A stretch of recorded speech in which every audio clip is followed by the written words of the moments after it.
Thousands of mourners have attended the funeral of a young volunteer medic, described as an angel, who was killed by Israeli fire in violence on the border in southern Gaza.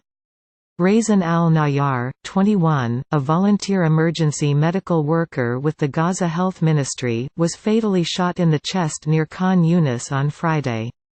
Her funeral took place hours after the Israeli military reported its troops had shot dead a Palestinian who tried to ram a tractor into forces stationed in the West Bank. Their deaths brought to 119 the number of Palestinians killed in weekly demonstrations launched on March 30 in the Gaza Strip, an enclave controlled by the Islamist group Hamas and long subject to grinding Israeli and Egyptian embargoes. Ambulances and medical crews attended al-Najjar's funeral today, with her father holding the white blood-stained medic's jacket she wore when she was shot, as mourners called for revenge.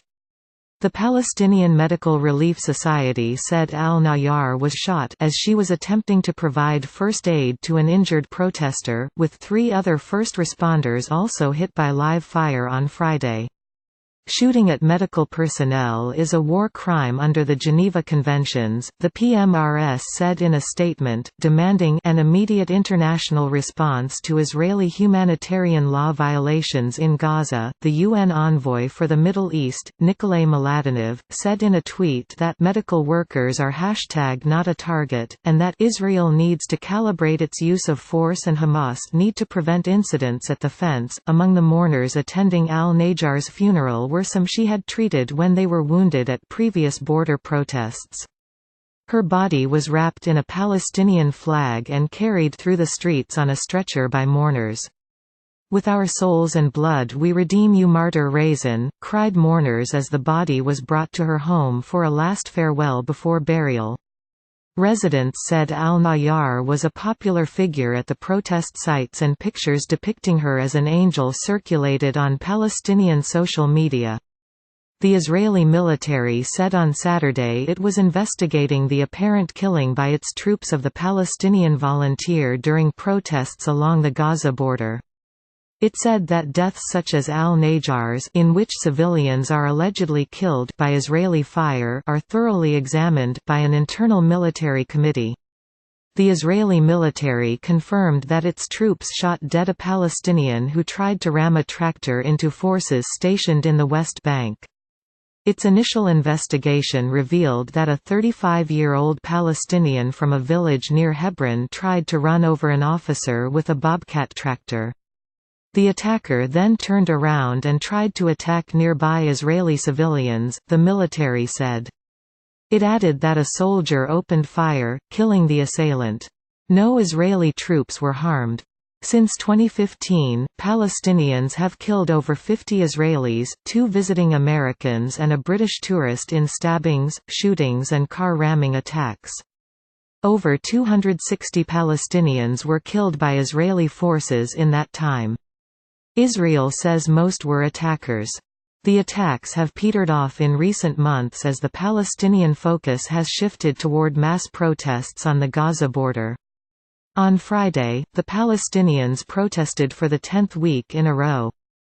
The military said some hurled grenades and pipe bombs at troops behind the security fence. Since March 30, Gazans have staged border protests demanding the return of Palestinians to land they fled or were expelled from during the 1948 war surrounding Israel's creation, now inside the Jewish state. The demonstrations are accompanied by smaller clashes as youths hurl stones at Israeli soldiers and attempt to breach the border fence, at times laying explosive devices on the fence or throwing grenades. Palestinians have also been using kites carrying cans on fire to set ablaze Israeli fields, torching extensive patches of agricultural land near Gaza. The Israeli army said today that Friday's violence included thousands of rioters at 5 locations along the border, burning tires adjacent to the security fence and attempting to damage security infrastructure. Shots were fired at an army vehicle and a Palestinian had crossed into Israel, planted a grenade and returned to Gaza, it said. Israel has drawn international condemnation for its use of deadly force during such mass demonstrations. But it has said that many of those killed were Hamas members and militants trying to launch attacks under cover of the protests. The Palestinians say most of the dead and the thousands wounded were unarmed civilians against whom Israel was using excessive force. In a statement published by the Palestinian official news agency WAFA on Friday, Health Minister Jawad Awad condemned al-Najjar's killing and said it violated international law.